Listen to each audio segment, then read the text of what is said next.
Welcome, everybody. Welcome to the Coach Martin Show. I'm your host, Coach Martin. Today, we're going to be talking about 3 building blocks to becoming a better leader.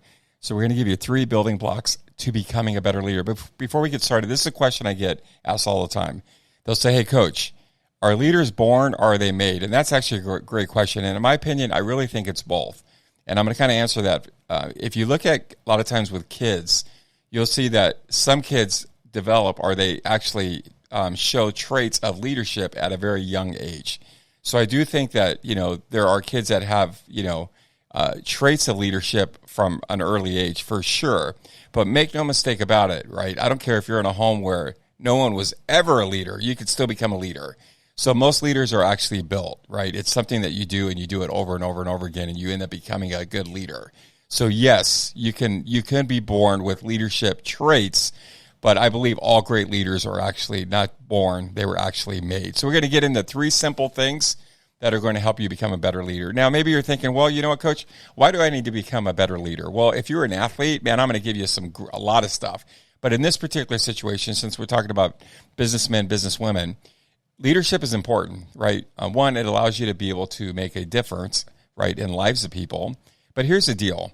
If you're working right now, if you're at a job, companies hire leaders. Companies promote leaders, right? So you will make more money, right, by possessing those leadership skills. So you're going to want to become a leader. Not just the fact that, yes, it's going to benefit you, but it's going to benefit so many other people. It's a twofold. So it benefits them, but it also benefits you as well. So let me jump to number 1. You have to get better. So I'm going to give you an example that I use every once in a while. Like I like to fly. I like to go on trips. I like to go on trips with my wife.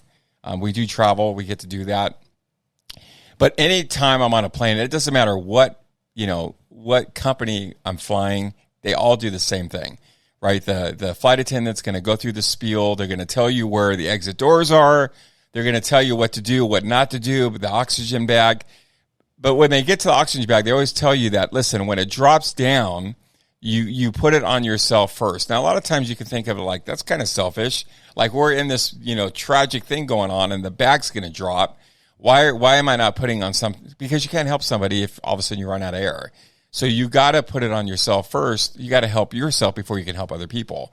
Leadership is very similar, right? So you have to get better so you can help other people, so you can help them get better. If you don't get better and now you're giving them advice, it may be bad advice. So really, you may not be helping them. You could be harming them.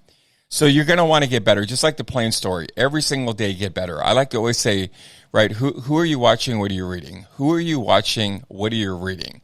Right? So if you don't have mentors, you should find some people that are doing what you want to do and start getting mentored by them, right? Start learning, start reading. We know you should be reading the Word.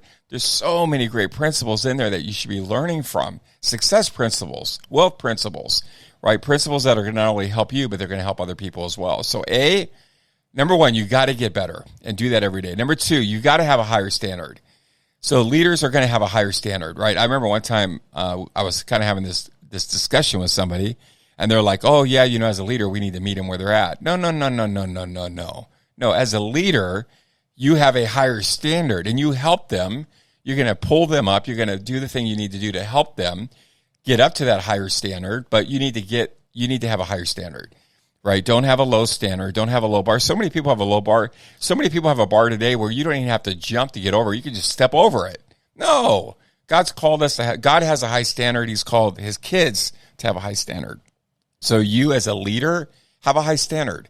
There should be non-negotiables, things that you'll do, things that you will absolutely not do, right? And don't apologize for having high standards. And help those individuals that are under your wing to be able to come up to those standards, right? And number 3, we're going to end it on this note. Whatever you've done, I want you got to put it in practice.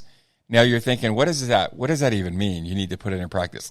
Well, you got to put it in practice because practice is where we get good, right? So the things that you do, you got to practice it, right? Now, let me give you an example of what you should do regarding practice. Like, let's talk about, like, if we're just talking about, being a really great encourager, you're going to want to practice that. So tell yourself, like, hey, today, when I wake up, I'm going to encourage 5 people before I go to bed. And I'm not going to bed. I'm not getting in that bed until I've encouraged 5 people. And now all of a sudden you're going to be more aware of it. So now let's say you're at a grocery store, you have an opportunity to encourage somebody. Okay, cool. That's one. Now you encourage somebody else. Or maybe a couple times you just forget, right? Because you haven't developed the habit. And now all of a sudden you are getting ready to go to bed and you've only encouraged 2 people. Okay, well, guess what? Now I need to pull out my phone and either call or text 3 people and encourage. Right now you're developing that muscle of intentionality. That's what I mean as far as putting in practice. You got to practice this stuff. Like think about, right now we have baseball playoffs going. I could promise you that these guys don't just get in the batting, cage, and that's the first time they swung the bat today. They probably already swung the bat 100 times that day, right? So you got to make sure that you put things in practice. You put them in practice. You're creating new habits. You're developing the muscle, and next thing you know, you won't even have to think about that anymore. You're just going to be that person that is an encourager. You're going to be that person that's lifting people up. You're going to be that person that's pushing people. You're going to be that person that's getting people to think bigger. So be that person, and it starts with practice. So number 1, go back. You got to get better. It starts with you. Number 2, set a high standard and don't apologize for having high standards. And number 3, practice, because practice makes perfect. Hope you enjoyed it. Definitely work and develop those leadership skills because we are called to actually go out and help people. And you can do that through leadership each and every single day. So until next time, I'm Coach Martin. We are out.